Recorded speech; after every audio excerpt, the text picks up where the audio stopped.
We've got John Kurtz on with us today to talk a little bit of conference realignment, maybe from a Big 12 perspective. We've talked about Florida State and Clemson a little bit, but you mentioned this in another video, and so we won't go super deep into it. But if you had to estimate a percent, right? I'll make you kind of call your shot here at the beginning of the segment. What are the percentages that either or both Florida State and Clemson eventually land in the Big 12, according to the expert that is John Kurtz?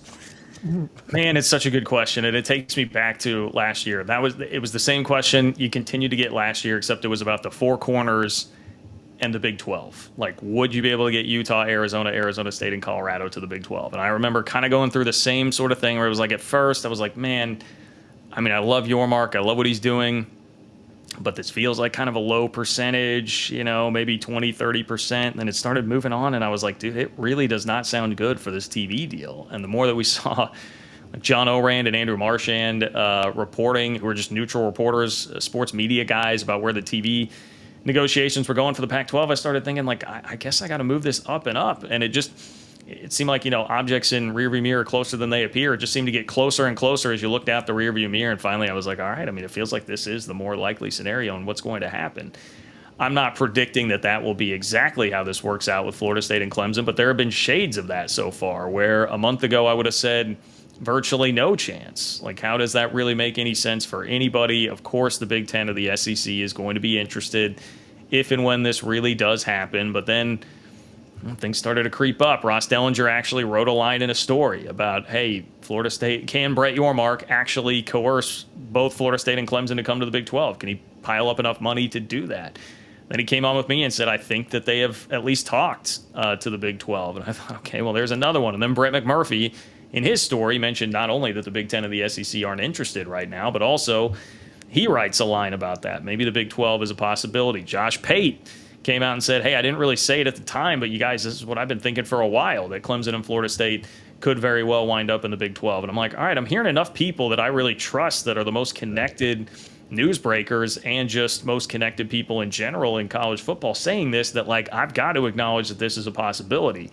I still tend to lean on the side of being a little more cynical about it, perhaps, than some of my Big 12 brethren. And I should mention, by the way, Jason Scheer, who was dead on with his reporting last year about the Pac-12 and what was happening there in Arizona and Colorado leaving for the Big 12.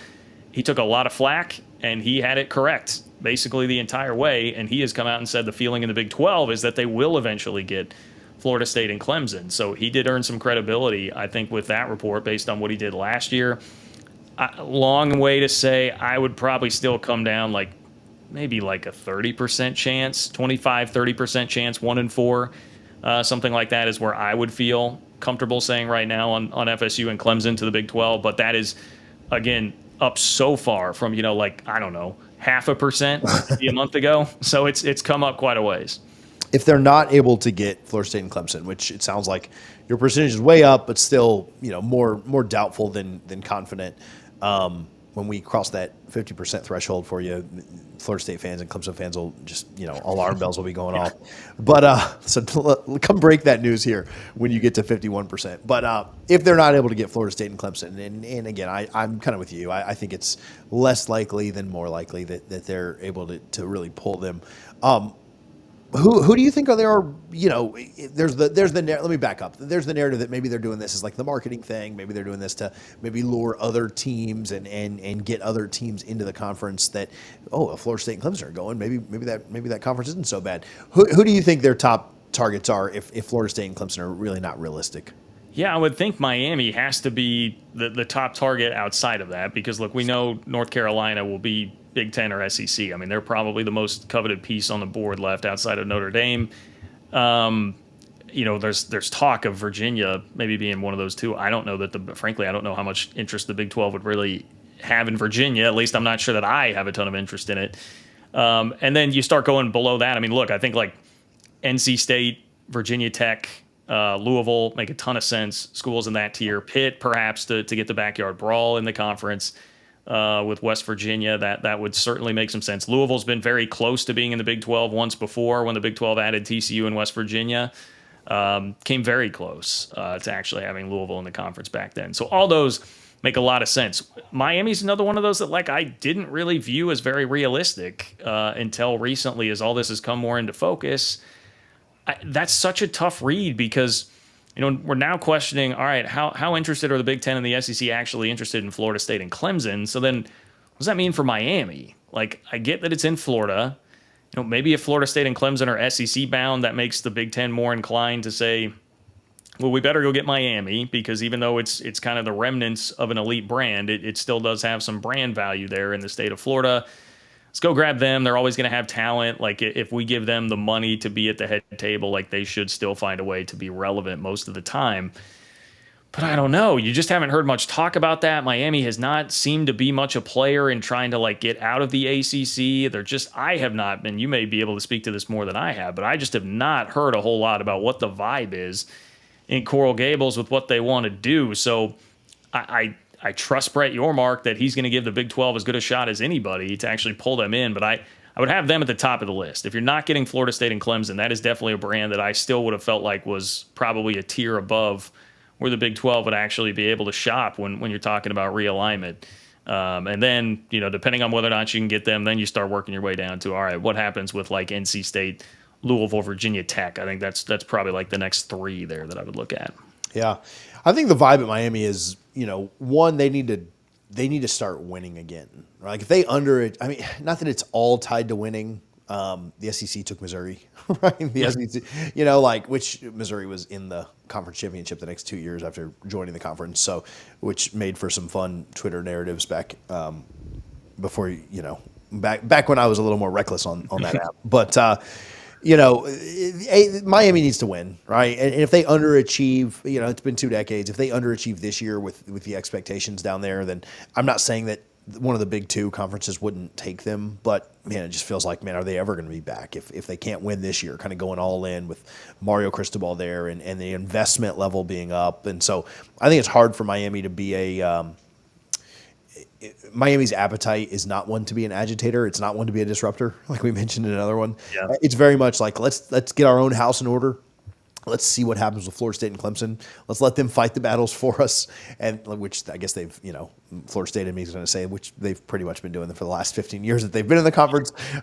So let's let them continue to do that through conference realignment. And even though being tongue in cheek and funny there, I think it is like, we're a small private school. Let's not bite off more than we can chew. We don't have the AG's backing, which I don't know how much that matters anyway for Florida State. But let's let them do the dirty work, and then we will eventually make a move, whether that's to be in the Big 12 at some point, or I think of them as going to the Big 10. I think they fit that model pretty well.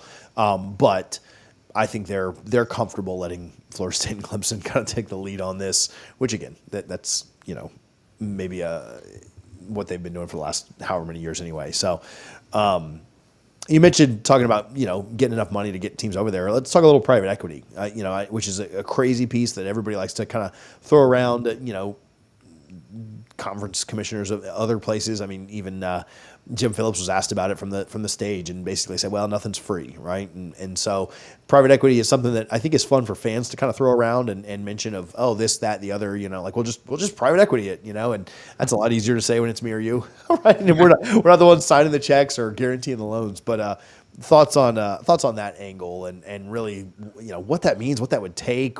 Is that realistic at all? Just, you don't have to give an entire lesson on private equity, but just kind of your thoughts on how it relates to the Big 12. Well, that's where you do kind of have to give the disclaimer. Like, look, I got a communications degree from a state school, so like I can't tell you a ton about private equity, like the in-depth workings of how it all goes. But, from what we know about it, like, look, I get it's pretty simple, the case against it from people. I understand. They say, look, anytime private equity has touched an industry, it generally does not work out very well. And I think especially in this space, because of what happened to Sports Illustrated, which got bought up by private equity folks and just gutted and is a complete shell of itself and what it used to be and what it used to mean to sports and sports journalism. You have a lot of people in this sports journalism space that obviously resent it because they see what happened there. And I think that's like a huge, huge burning bright example that a lot of people base their opinions on for it. I understand the concerns. Like it generally has been bad for a lot of different industries. There is also the differentiator of like, people will tell you this is actually more private capital. It's not really equity because it's not like they're they would not be controlling an athletic department. They would be giving you money up front for future earnings. So they would then be taking 25% of your future revenue when you're making it in exchange for the upfront cash that they're getting, which could be up to $1 billion, according to what the reports were on where the Big 12 is looking at here. Look, I talked to a lot of people at Big 12 Media Days in Vegas about this, mostly off the record about it. And I mean, I get the vibe that there are still some definite hurdles there, but the one thing that everybody kept saying is, like, we need to try this, at least explore this. And by try it, I mean explore it, not necessarily try it like let's sign on the dotted line, but we need to explore this because we're in a position where we can't get the money the SEC and the Big Ten are going to do it the traditional ways. We cannot do it the same way that they are. We have to be different. So one person used the term, this is a ground ball that we have to run out. And I thought that's pretty appropriate. And that actually came from someone who's more of like an old school background, admin that's been in the college athletics game for a long time. Certainly not the background that Brett Yormark comes from. And even those people in the Big 12, it really struck me are at the point of like, this is a ground ball we need to run out. So everybody seems like we'll see where it goes. Now, whether or not they can convince the presidents to do it, and the other piece of it that I think is probably the biggest holdup right now is that at least at this stage of the negotiation, it sounds like the private equity folks are saying, if we do this, if we're going to invest this money and give you this money, we are going to want an extension of the grant of rights in exchange, because we don't want to be pumping all this money into something that could just blow up because, whoever it might be, Kansas is going to leave for a different conference. We need to make sure that you guys are going to be around. And everybody looks around now and says, man, there's so much movement. We're doing this every year. How could I lock myself into a longer grant of rights here? I mean, you're in ACC country. I mean, you know all about that and how dicey that can be. So I think there are some major hurdles there. But if they do it, you have some options. I mean, one, you could help Florida State or Clemson pay their way out of the ACC and then pay them close to an SEC or Big Ten sort of revenue payout when they come to your conference and convince them to come. That is one way you could use it. You could also just distribute it all to the schools, give them the extra $20 or $30 million they're going to need for the revenue sharing number every single year, which, by the way, we found out this weekend through Ross Dellinger's reporting, not only will start at 22, but they think could jump to like $25 million by the first year or two after it and just continue to go up. Plus, you're going to have to fund more scholarships now, 20 extra scholarships in football, for example. I mean, you're looking at millions more that they're going to have to pay for scholarships every year. So these schools are looking around like, dude, we got to find close to $30 million extra dollars here from somewhere. So that's the situation there. And I think the ADs are feeling the heat more because they're the ones that have to look at the budgets. And the presidents are more like, well, boy, I don't like this private equity stuff, and there's more reservation there. So it'll be fascinating to see how it unfolds. I understand the appeal, and if you really pin me down, I would say, roll the dice, man. Roll the dice. Understanding that it could wind up pretty badly for the league, but you're sort of on one right now. You've got some momentum, and I think you've got the guy in Brett Yormark to be taking some chances with. Man, I don't know if it was me watching your. Also, I'm going to steal that phrase. Got to run out this ground ball. Since it wasn't given to me, I don't feel bad stealing it. But yeah, that's definitely new. So write that one down. You mentioned Yormark, and I don't remember if it was your show or if it wasn't your show. I think it was the Yahoo pod with Wetzel and Ross and 40, I guess, is on there. Mentioning, Tony and Greg being, kind of born on third base. I don't know if that was a phrase you coined or not, but it's almost like if Yormark was the commissioner of any other conference, maybe the ACC wouldn't be in the shape that it's in. Maybe, I don't know. That seems like, how much could he have steered that Titanic away from the iceberg? I'm really not sure.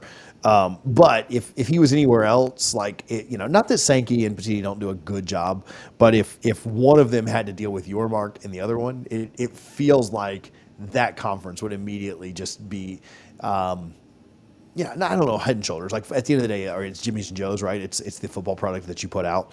But the perception around either conference would be pretty drastic if he got to be the one manning the ship there. And I think it just speaks to, how good of a job he's done. Right? As much as the Big 12 is looked at as, a step, and the ACC step down kind of from one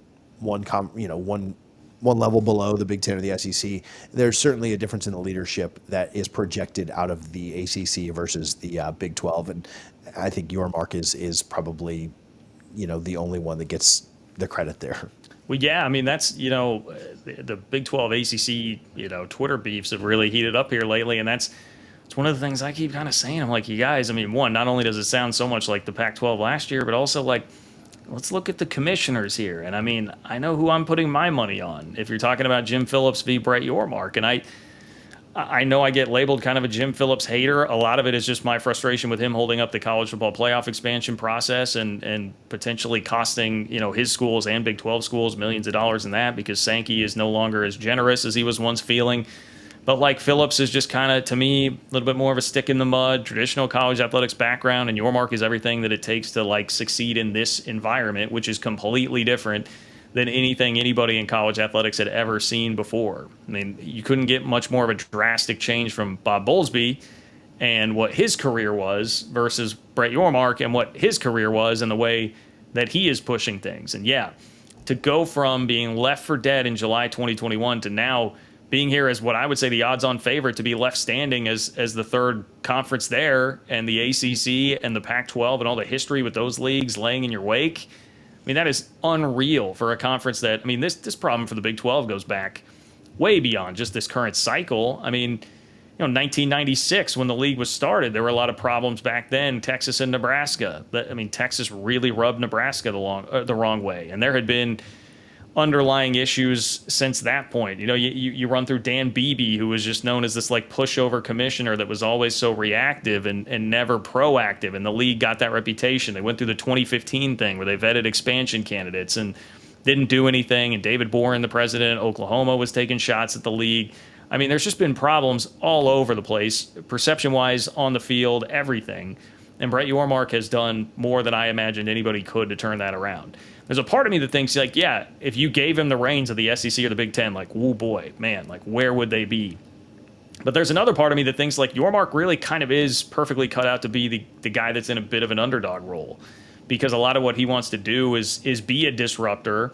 And if you're the SEC, you don't really need to do that. I mean, you just kind of keep the car going. I mean, hopefully you're not a Georgia football player, but just keep the Corvette going the way that it is right now. I mean, you don't need to do anything else.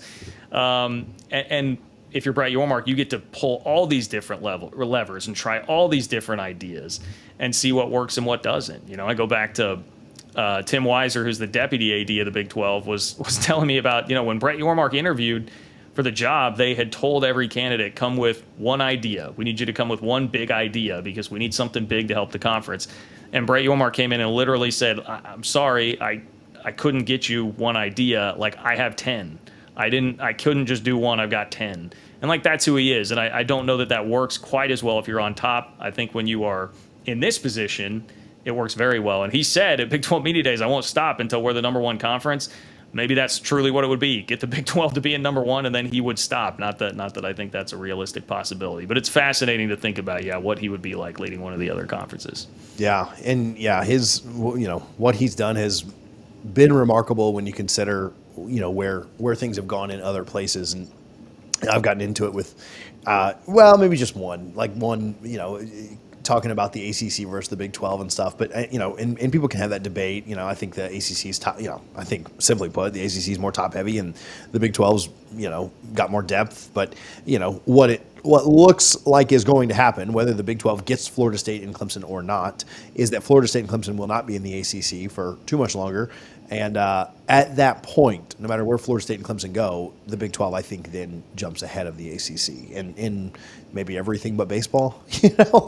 I think that that's kind of your, I mean, if Duke and Carolina were to stay for a couple of years, I mean, even the Big 12's basketball has really taken off. I mean, maybe Duke, Carolina give you a little bit in hoops, but I think that there's no question that it looks like the Big 12 is going to be a clear-cut number 3, one way or the other. Let's ask this and then maybe move on from here. But thoughts on timelines? People seem to speculate all around about timelines. I've been under the impression that we would maybe get something out of some of this ACC news before the 15th deadline. Maybe I'm less confident there. I don't really care about Thamel's reporting that and I think he does a fine job. I think he's reporting what he's being told. I don't care as much about that, because plans are always plans until they change. And so I don't care as much about, him saying that. I just think as we move closer, as I have more conversations, discussions, I don't know that I necessarily expect anything this year, but timeline, what's your gut tell you on a timeline? Some people think this is like 5-6 years down the road. Some people think 2-3. Some people still think that Florida State and Clemson could announce before this August 15th deadline. Like, do you have a thought or a gut on, kind of when some of this starts to shake out? Man, I think that's about the toughest part of this whole Yeah, thing to try and nail down. Like, we speculate about a lot of stuff in realignment. I don't think anything gets trickier than the specific timing of it. 5 to 6 years seems like way too far down the line, just at the rate everything's been moving lately.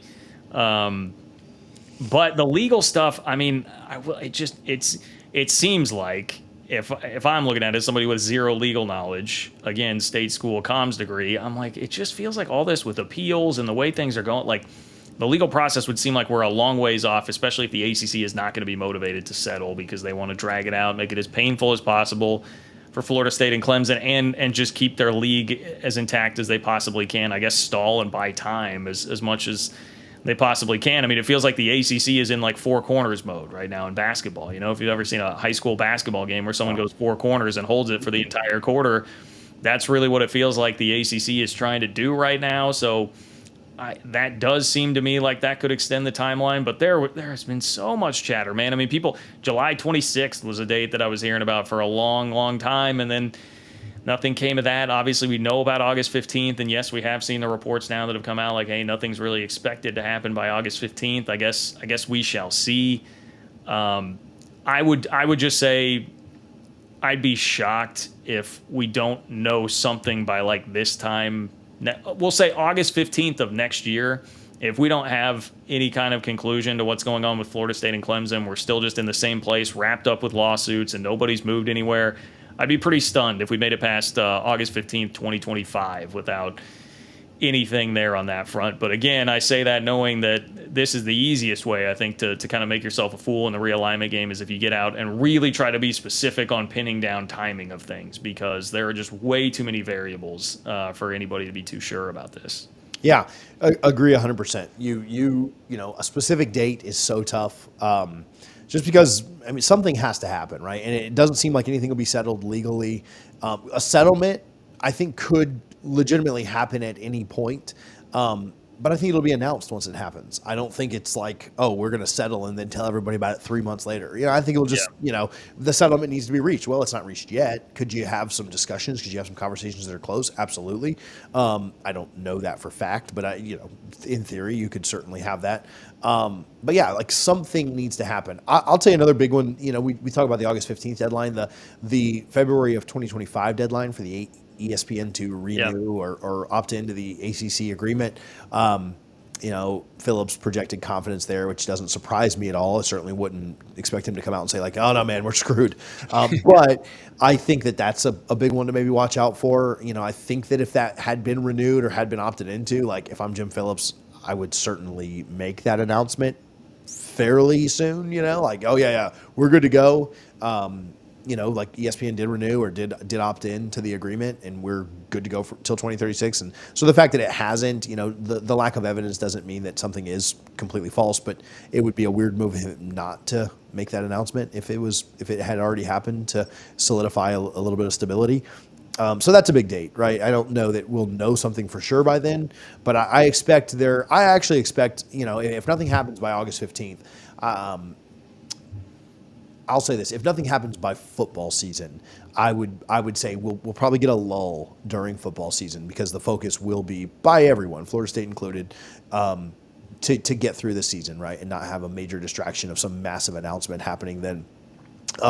It wouldn't surprise me at all. Just thinking, outside the box, if there wasn't some kind of settlement that was maybe loosely being agreed on, and the idea was like, hey, announce after 8:15 to keep 6 other teams from jumping out, at the same time, like, hey, we'll let you out. Not that they're letting them out. There's a hefty number, I'm sure, attached, but we'll let you out. But like, don't announce tomorrow. Like, get past this deadline so that nobody else can jump with you.